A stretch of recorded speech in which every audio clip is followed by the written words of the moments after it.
I'm fucking pissed, bro. I had another better video in mind that I was gonna do, but my computer decided, oh, you know what? I'm not gonna work today.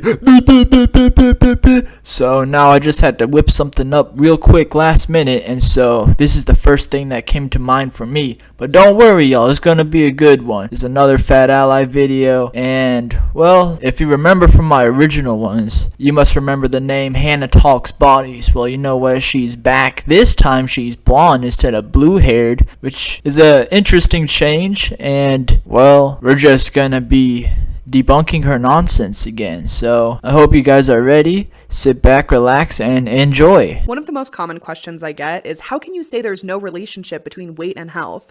And first of all, virtually nobody is saying that. That's bullshit, and you know that's bullshit. Don't fucking play with me. I've heard it a million times. Almost everybody that watches my fucking channel has heard it a million fucking times, that it doesn't have any kind of correlation with your health. Yes, it does, and I've seen it fucking firsthand, alright? Don't play that bullshit with me. I'm done with that bullshit. That's a fucking lie. It's just a straight up lie. Being overweight directly affects your health. What I and many other fat activists are saying, and in fact we're begging people to understand this, is that as it stands in the current research, the relationship between weight and health is correlational, not causal. So some research methods 101. When two things are correlated, it means that they're happening at the same time. It does not mean that one thing is causing the other thing. For example, there's a very strong correlation between male pattern baldness and heart attacks, which is true.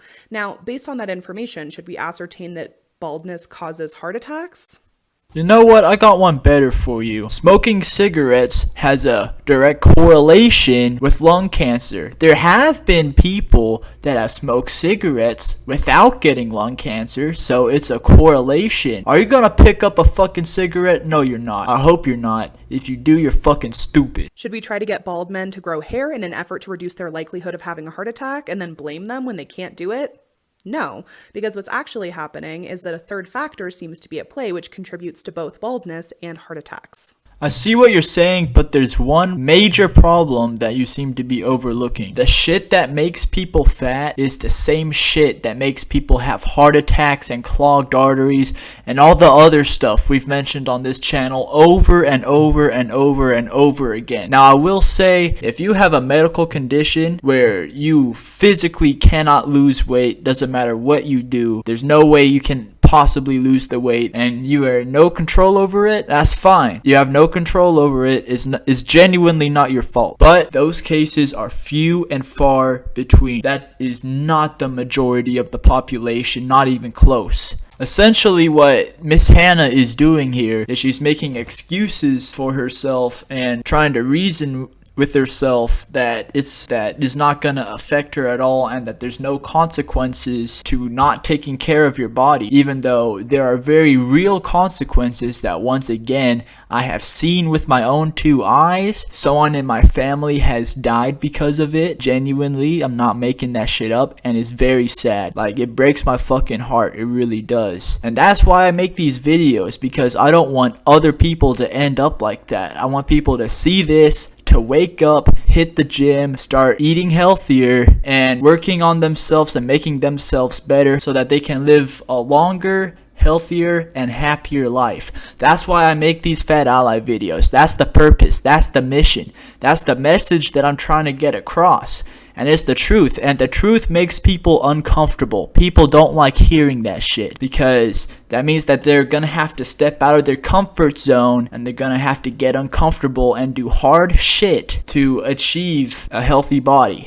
And it's not easy. I will admit it's not easy, but it is definitely worth it. Being skinny, for example, is arguably just as bad. Being now malnourished and shit, that was me. I wasn't happy when I was super fucking skinny. I was like a stick figure. I wasn't happy. I am now. I'm happier. I'm healthier. My body is more capable. I can do more stuff because I've been getting into shape. It truly does make life better, and you will live a longer and happier life. Trust me on this, okay? I've done it myself. I've done it with a lot of friends, and they all say the same thing. I beg you, bring me one person that works out consistently, that says working out has done nothing for them and that they do not feel any happier because of working out and just anything along those lines. Bring me one person, just one person, and I'll give you $100, dead ass. I'll Cash App, PayPal, oh not PayPal, they banned me for no fucking reason, but whatever method of payment you want, I will give it to you. One example, that's all I ask.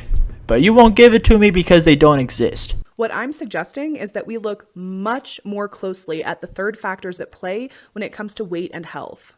For example, fat people frequently have our blood pressure taken with blood pressure cuffs that are too small. The problem with that is that when you use a cuff that's too small, it will always result in a false high reading. And this happens all the time. So these are the kinds of things I think about when someone says that fat people have higher rates of hypertension. I think, of course we do. We are constantly getting false high readings. Now, I've explained this before, so I guess I gotta explain it again. The cuff is not too fucking tight. It's supposed to tighten around your arm. Everyone has done it, and it always, 100% of the time, it's uncomfortable. It's supposed to be super fucking tight so that it feels the blood pumping through your veins or whatever, and it does its calculation to see if you have hypertension or if you don't. It's not too tight. It's supposed to be really tight. It's not supposed to be comfortable. It's supposed to damn near cut off the blood flow so it can get an accurate reading. That's what it's there for. That's what it's meant for. I'm tired of hearing that it's too fucking tight. If that's the case, then everyone's fucking cuffs are too tight.